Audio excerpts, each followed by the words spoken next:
পেলাম বিরতির পর আপনারা দেখছেন ধর্মযুদ্ধ 2024। আপনাদের সঙ্গে রয়েছে আমি অঙ্কুর। আমরা যে আলোচনায় ছিলাম সেই আলোচনায় থাকবো, কিন্তু এই মুহূর্তের আরেকটি গুরুত্বপূর্ণ খবর আমরা জানতে পারছি। এই মুহূর্তে মেদিনীপুরের গড়বেতার রয়েছেন নির্বাচনী জনসভায় রাজ্যের মুখ্যমন্ত্রী মমতা বন্দ্যোপাধ্যায়। আপনারা দেখতে পাচ্ছেন সেই ছবি।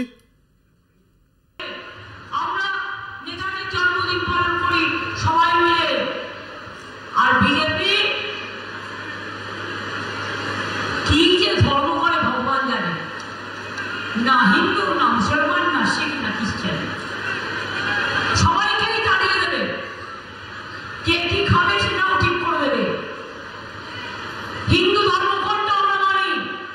রামকৃষ্ণ পরমহংসদেব যা বলে গেছেন মানি, গান্ধীজি যা বলে গেছেন মানি, নেতাজি যা বলে গেছেন মানি, স্বামী বিবেকানন্দ যা বলে গেছেন মানি। স্বাধীনতার সময় বিজেপির জন্মই হয়নি, আর আজকে যারা শেখাবে আমাদের হিন্দু ধর্ম হচ্ছে সবাইকে নিয়ে চলার ধর্ম। আমাদের দায়িত্ব আদিবাসীদের ভালো রাখা, আমাদের দায়িত্ব সংখ্যালঘুদের ভালো রাখা, আমাদের দায়িত্ব তপশিলীদের ভালো রাখা।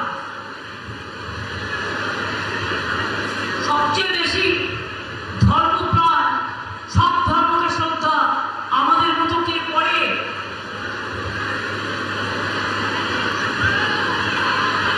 আদিবাসীদের মাঝের থান দেখেছেন, জায়ের থান দেখেছেন?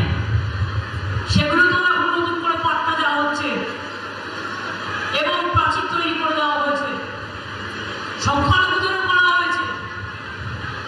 হিন্দুরা দুর্গা পুজোয় কত সাহায্য পান আপনারা? পান কি পান না? মসজিদ ইমামরা সাহায্য পান কি পান না? লোকপ্রধান শিল্পীরা পান কি পান না? আদিবাসীরা তাদের যে দলিত ভাতা আছে পান কি পান না? আর লক্ষ্মীর ভান্ডার তো পাচ্ছে, শিক্ষাশ্রী পাচ্ছে, ঐক্যশ্রী পাচ্ছে, মেধাশ্রী পাচ্ছে, ওবিসি পাচ্ছে, পাট্টা পাচ্ছে, বাকি কি আছে? ফরেস্ট পাট্টা পাচ্ছে। সবটাই আমরা দিচ্ছি, রেশনটাও সবটা আমরা দিচ্ছি। আর ঘুম থেকে উঠে বিজেপি প্রচার করছে।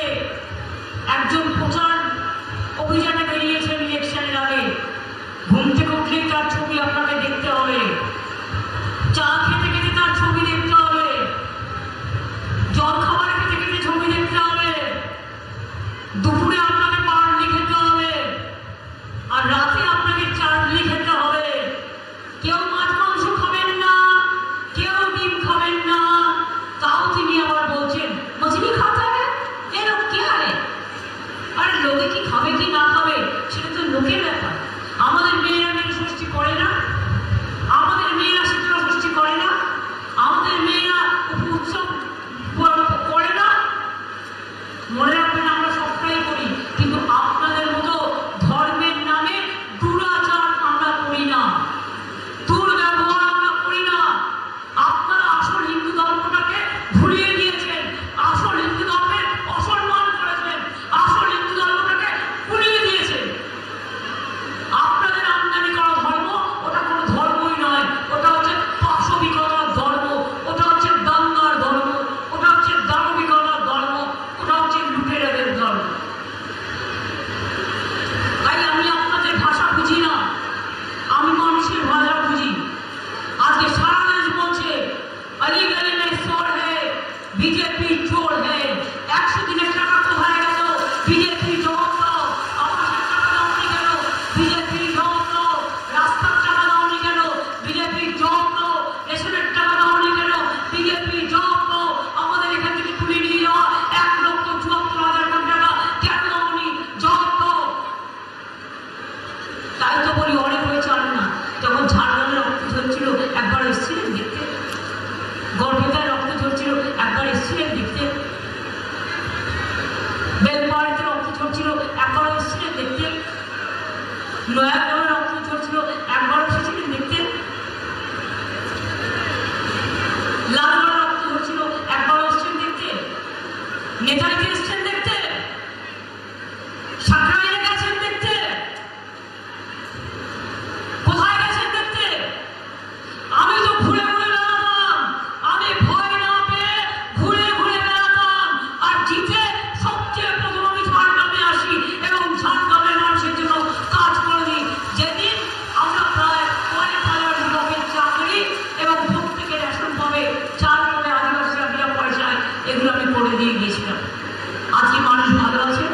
আমি এটা দেখে খুশি। আপনারা কি এনআরসিটা বোঝেন? এনআরসি চান? সব দেশ থেকে তাড়িয়ে দেবে। এনআরসি চান? বিজেপি বলছে এনআরসি চাই, আমরা বলছি বিজেপি বিদায় নাও। বিজেপি বলছে কে কে, আমরা বলছি ফ্যা ফ্যা ভোভা। কে কা হবে না, কে আমরা মানবো না, এনআরসি আমরা মানবো না, আর ইউনিফর্ম সিভিল কোড আমরা মানবো না। মানলে কি হবে জানেন? এই যে আমার দলিত বোনেরা দেখছেন হাতে ঘট নিয়ে আদিবাসী শাড়ি পরে বসে আছে, তাদের দেখতে কত ভালো লাগছে।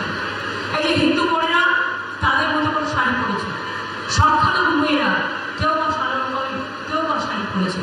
আমার ভাই বোনেরা কেউ বা নানা কালার গেঞ্জি, কেউ বা জামা, কেউ বা কাপড় তাদের মতো করে পরেছে। কোনো অধিকার থাকবে না, আপনার গণতান্ত্রিক অধিকার থাকবে না। বিজেপি আসলে আর দেশটাকে বিক্রি করে দেবে, ধর্ম বিক্রি করে দেবে, জাত বিক্রি করে দেবে।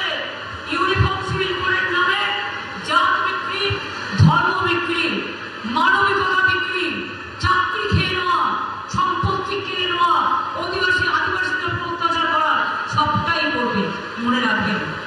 তাই যদি দেশ বাঁচাতে হয়, দেশ মাতাকে রক্ষা করুন। আমার ইয়াং জেনারেশনকে বলবো, দেশ মাতাকে রক্ষা করুন। আমার মা বড়দের বলবো, দেশ মাতাকে রক্ষা করুন। আমার ছাত্র যৌবনকে বলবো, দেশ বাঁচাও, বিজেপি হাঁটাও, দেশ বাঁচাও, বিজেপি হাঁটাও, দেশ বাঁচাও, বিজেপি হাঁটাও। 15 লক্ষ টাকা দেবে বলেছিল, দিয়েছে? দিয়েছে? মোদীবাবু বলেছিলেন 15 লক্ষ টাকা সবার অ্যাকাউন্টে পাঠিয়ে দেবো, দিয়েছে? 50,000 দিয়েছে? ইলেকশনের আগে কাউকে 3-4,000 টাকা দেবে, দিলে বলবেন 15 লাখ দিতে হবে।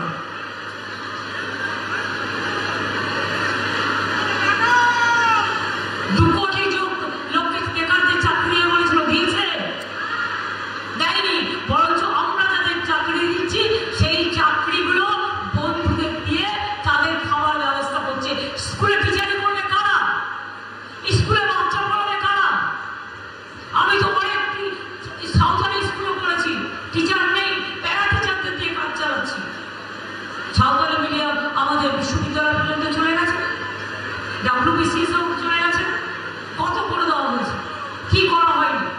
কুরুপ ধর্ম, কুর্মী, ওদিকে কুরুপ, ওদিকে কুরমানি, ওদিকে সাঁওতালি, ওদিকে অলচিকি, ওদিকে নেপালি, ওদিকে হিন্দি, ওদিকে গোর্খা, সমস্ত ল্যাঙ্গুয়েজকে সম্মান দেওয়া হয়েছে। তাই আগামী দিন বলবো, বিজেপিকে ভোটটা দেবেন না তো। 1 মাস ধরে দেখুন, 3 মাস ধরে ভোট চলছে, কোথাও দেখেছেন এত অত্যাচার? 3 মাস ধরে সব কাজ বন্ধ করে দিয়ে নিজেরা ঠান্ডা করে বসে আছে, আর আমাদের ঘুরে ঘুরে বেড়াতে হচ্ছে। কেউ যদি ভাবেন হেলিকপ্টার করে আসছেন, আপনি একবার চড়ে দেখুন, ভেতরটা আগুনের মতো হয়ে থাকে। আপনি মিটিং থেকে নেমে যখন যাবেন তখন ওটা দগ্ধময় হয়ে থাকে। ওটা চড়ার থেকে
আপনারা শুনছিলেন মমতা বন্দ্যোপাধ্যায়ের বক্তব্য। গড়বেতায় নির্বাচনী প্রচারে রয়েছেন মমতা বন্দ্যোপাধ্যায়। আসবো ভারতীয় জনতা পার্টির কাছে। মমতা বন্দ্যোপাধ্যায়, আপনিও শুনলেন যে খুব স্পষ্টভাবেই তিনি বলছেন যে আবাসের টাকা দিয়ে দেওয়া হয়েছে, 100 দিনের কাজের টাকা এই রাজ্য সরকার দিচ্ছে।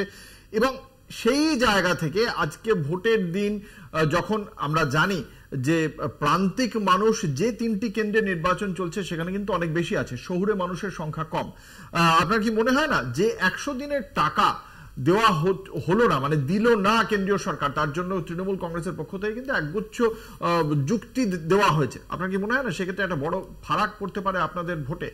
না দেখুন অঙ্কুরবাবু, বিষয়টা হচ্ছে লোকসভা নির্বাচন চলছে, ঠিক আছে? আগামী 5 বছর দেশ কিভাবে পরিচালিত হবে তার নির্বাচন। আমরা যতদূর জানি মুখ্যমন্ত্রী নিজেও প্রধানমন্ত্রীর একজন পদপ্রার্থী, কিন্তু উনার যে বক্তব্য আপনারা শোনালেন বা বিগত দিনে উনি যে ভাষণগুলো রাখছেন, তাতে 1 মিনিটের জন্য উনি বলছেন যে উনি সরকারে এলে উনি কি করতে চান, বা উনার শিক্ষা, স্বাস্থ্য, পরিকাঠামো বা বিদেশ নীতি কি, ওই নিয়ে কিন্তু কোনো আলোচনা উনি কোনো সময় কোনো জনসভা থেকে কিন্তু উনি করছেন না। আর বাকি থাকলো উনার ওই বঞ্চনার কথা। প্রায় 2000 কোটি টাকার ওপরে হিসাব শুধুমাত্র মানরেগায় উনি এখনো অবধি দিতে পারছেন না। ওই যে ক্যাগের যে অডিট, এবার ইউটিলাইজেশন সার্টিফিকেটটা তো আপনি দেবেন, আপনাকে টাকা দেওয়া হয়েছে, তার বিনিময়ে আপনি যে কাজটা করেছেন তার হিসাবটা তো দেবেন, দিলে তো পরবর্তী কিস্তিতে আপনি টাকা পাবেন। সেই টাকা তো আপনি পেতেই পাচ্ছেন না। এবং আবারও বলছি, শুধুমাত্র দাঁড়িয়ে উনার নির্বাচনী জনসভা হচ্ছে ভারতীয় জনতা পার্টিকে গালমন্দ করা, নিজের কোন পরিকল্পনা। 42টাও যদি তৃণমূল কংগ্রেস জেতে, তাহলে তো তৃণমূল কংগ্রেস এককভাবে কোনোভাবে সরকার করতে পারবে না, তাহলে ইন্ডি জোট করবে। তো ইন্ডিয়া জোট তো সেই বিষয়ে কিছু বলেনি, কংগ্রেস আলাদাভাবে তাদের ইস্তেহার দিয়েছে, বামেরা করছে, উনি আলাদা, তৃণমূল উনি তো একটা ইস্তেহার দিয়েছেন, নিশ্চয়ই সেই ইস্তেহারে উনি কিছু পরিকল্পনার কথা লিখেছেন। তো সেই পরিকল্পনাগুলো স্টেজে দাঁড়িয়ে মানুষকে বলছে না কেন? আমার কথা হচ্ছে আমি কি করবো আগামী 5 বছরে, সেই বিষয়ে তো আমি কথা বলবো। আমি দেখি আপনার এই বক্তব্যের প্রেক্ষিতে তার কি অভিমত শুনবো। প্রথম কথা বলে রাখি যে আমার নেত্রী কোনো প্রধানমন্ত্রী পদপ্রার্থী নন। তিনি বারংবার এই কথাটা বলেছে যে আমরা কোনো পোস্টের জন্য, কোনো পদের জন্য আমরা ইন্ডিয়া জোটে নেই, আমরা বিজেপিকে উৎখাত করার জন্য ইন্ডিয়া জোটের সাথে, নাম্বার 1। নাম্বার 2 হলো আমার নেত্রী আজ থেকে 1.5 বছর আগে বলেছেন যে প্রয়োজনে তিনি কাঠবিলারির ভূমিকা পালন করবেন বিজেপি বিরোধী সব দলগুলোকে এক জায়গায় আনার জন্য। পদের কোনো লালসা, পদের কোনো লোভ আমাদের নেই, 1।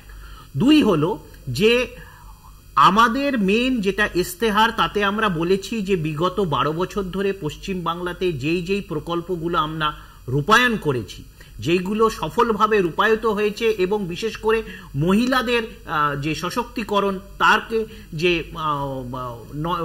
পাখির চোখ করে যেসব প্রকল্প আছে সেইগুলোকে আমরা সর্বভারতীয় প্রেক্ষাপটে নিয়ে যাব। এছাড়া আমরা কিছু প্রতিশ্রুতি দিয়েছি, যেমন পেট্রোল, ডিজেল, এলপিজির দাম নিয়ন্ত্রণ করার জন্য, তার জন্য আমরা যে প্রাইস যে স্টেবিলাইজেশন ফান্ডের কথা বলেছি, এইগুলো বারংবার এগুলো প্রকাশিত। ওই জন্য আমাদের রাজ্য সরকারের যে কর্মকাণ্ড, তার যে কর্মসূচির যে মূল ধন, সেটাই আমাদের সর্ববৃহৎ লোকসভাতে যাওয়ার জন্য এটাই পাথেয় হয়ে কাজ করবে। এবং শেষে বলে রাখি যে আমাদের 100 দিনের কাজের জন্য কোনো ইউটিলাইজেশন সার্টিফিকেট বাকি নেই। এটা শুধু দলীয়ভাবে আমরা বলিনি, রাজ্য সরকার শুধু বলেনি, এমনকি আমলারা যারা দল স্বতন্ত্র তারাও প্রেস কনফারেন্স করে বলে দিয়েছে, তালিকা দেখে বলেছে যে কোনো ইউটিলাইজেশন সার্টিফিকেট তৃণমূল সরকারে বিগত 12 বছরে বাকি নেই। বিজেপি মিথ্যাচার করছে, বিজেপি গায়ের জোরে টাকা আটকেছে, বিজেপি গায়ের জোরে মানুষের চাকরি কাটছে, এইগুলো মানুষের কাছে তুলে ধরছি আমরা। এবং যে আপামর মানুষের যেভাবে আমরা সহযোগিতা এবং তাদের যেভাবে তাদের সাপোর্ট পাচ্ছি, তাতে আমরা খুব কনফিডেন্ট যে বিজেপি বাংলা থেকে দেখা যাক। আমরা এই আলোচনায় থাকবো, বিজেপির বক্তব্য শুনবো, কিন্তু আরেকটি খবর এই মুহূর্তে দৃষ্টি আকর্ষণ করব দর্শকদের। দার্জিলিং এর ভারতীয় জনতা পার্টির প্রার্থী রাজু বিস্তার, তার মন্তব্যকে কেন্দ্র করে একটা চাঞ্চল্যের সৃষ্টি হয়েছে। কারণ এই যে মন্তব্য করেছেন তা অবশ্যই বিতর্কিত। তিনি বলেছেন তৃণমূল কংগ্রেসের কর্মীদের গলি ঠোকনা চাহিয়ে। এর আগেও আমরা দেখেছি গলি মারো শব্দবন্ধ পাওয়া গিয়েছিল বিজেপি নেতার মুখে, এবং এবারও আমরা শুনতে পেলাম রাজু বিস্তা তৃণমূল কংগ্রেসের যিনি প্রার্থী, বিজেপি প্রার্থী, তিনি বলেছেন যে চোপড়ায় তৃণমূলের গুন্ডারা ঘুরছে, অসামাজিক কিছু হলে গুলি করা উচিত বলেই মন্তব্য করেছেন রাজু বিস্তা। খুব সরাসরি এই কথাই বলেছেন রাজু বিস্তা, কেন্দ্রীয় বাহিনীকে বলেছেন বলে জানিয়েছেন রাজু বিস্তা। এই যে দার্জিলিং কেন্দ্র, সেই দার্জিলিং কেন্দ্রে রাজু বিস্তা আজকে এতটাই চিন্তিত কেন, সে তা নিয়ে অবশ্যই প্রশ্ন উঠছে।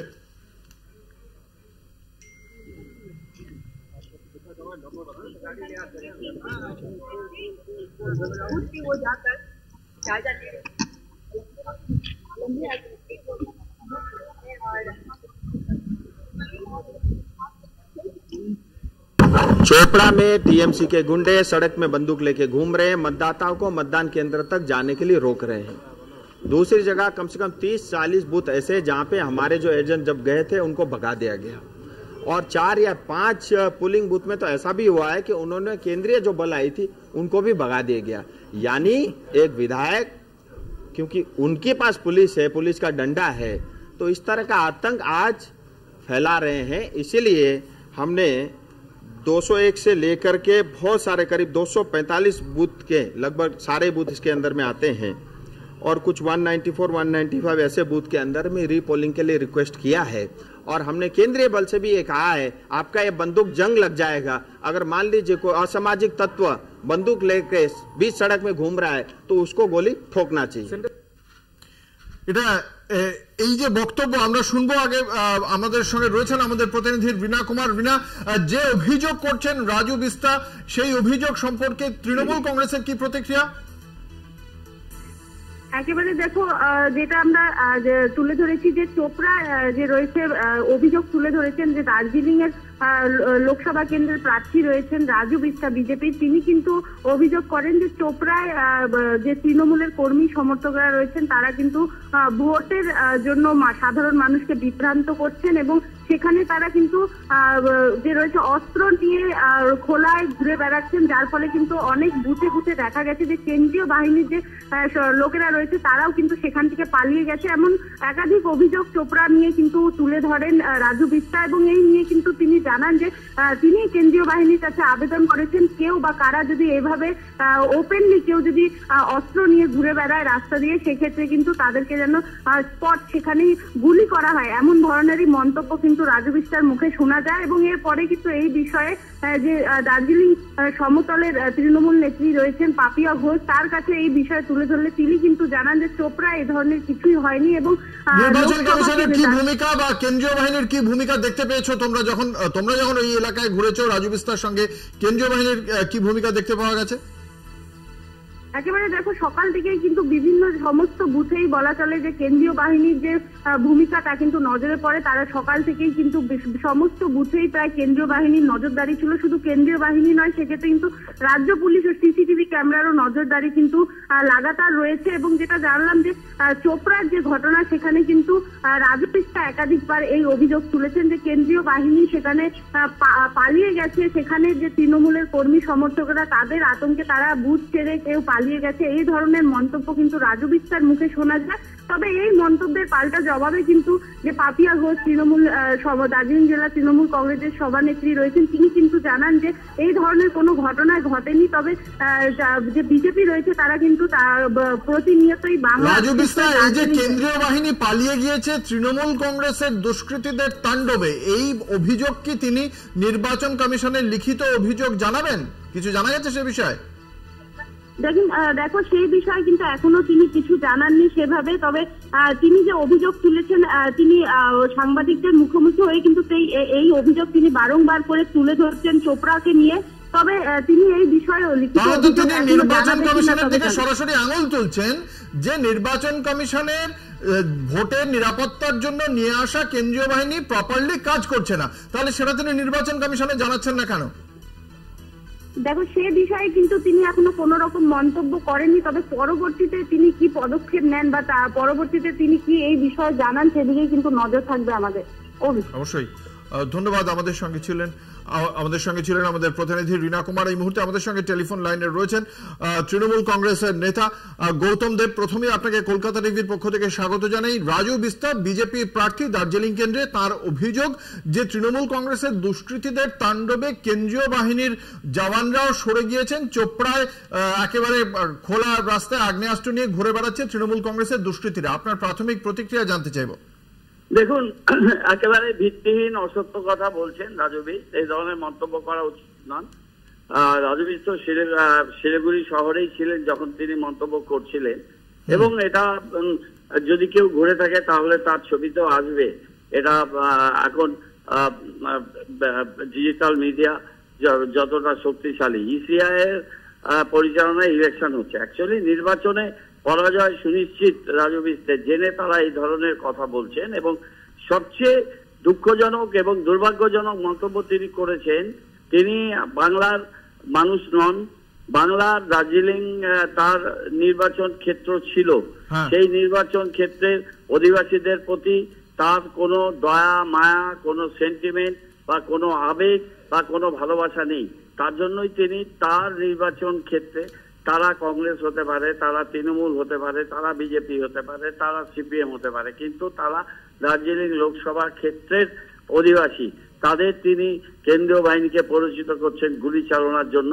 মানুষ বিচার করবেন যে এই ধরনের একজন মানুষ যিনি রক্ত লীলা দেখতে চান, রক্তের খেলা দেখতে চান, রক্ত নিয়ে হোলি খেলা দেখতে চান, তাও তার নিজের কেন্দ্রীয় বাহিনীর জওয়ানদের বিরুদ্ধে সরাসরি অভিযোগ করছেন রাজু বিস্তা। তিনি আসলে কমিশনের ওপরেই আস্থা রাখতে পারছেন না বলে মনে হচ্ছে প্রাথমিকভাবে। আপনারা কিরকম দেখছেন ভূমিকা কেন্দ্রীয় বাহিনীর? কেন্দ্রীয় বাহিনী দেখুন, এরা তো যেদিন থেকে ডিপ্লয় হয়েছিল সেদিন থেকে বিভিন্ন জায়গাতে তারা মানুষকে ইনফ্লুয়েন্স করার চেষ্টা করেছে বিভিন্ন জায়গায়, এবং বিভিন্ন জায়গায় তাদের inclination toward central ruling party থাকে, এ ব্যাপারে তো কোনো সন্দেহ নেই। তারপরেও আমরা, মানুষ তো দিনের শেষে ভোট দেয়, এই কেন্দ্রীয় বাহিনী তো ভোট দেয় না।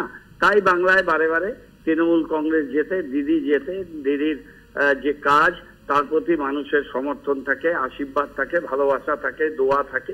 এবারও ঠিক সেই একই জিনিসের পুনরাবৃত্তি হবে, এবং তার জন্য এখন রাজু বিসকে দেখা যাচ্ছে জায়গায় জায়গায় তিনি ইসিআই কেও তিনি ঘুরিয়ে ফিরিয়ে। আপনারা কি এর প্রেক্ষিতে, এই যে গলি ঠোকনা চাহিয়ে, এর প্রেক্ষিতে আপনারা কি কমিশনের দ্বারস্থ হবেন?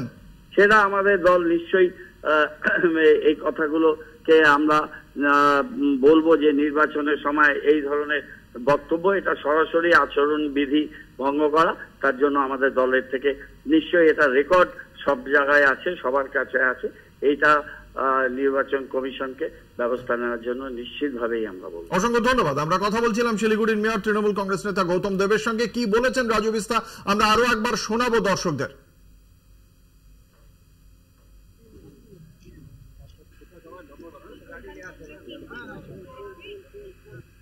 चोपड़ा में टीएमसी के गुंडे सड़क में बंदूक लेके घूम रहे हैं, मतदाताओं को मतदान केंद्र तक जाने के लिए रोक रहे हैं। दूसरी जगह कम से कम 30-40 बूथ ऐसे जहां पे हमारे जो एजेंट जब गए थे उनको भगा दिया गया, और 4 या 5 पुलिंग बूथ में तो ऐसा भी हुआ है कि उन्होंने केंद्रीय जो बल आई थी उनको भी भगा दिया गया।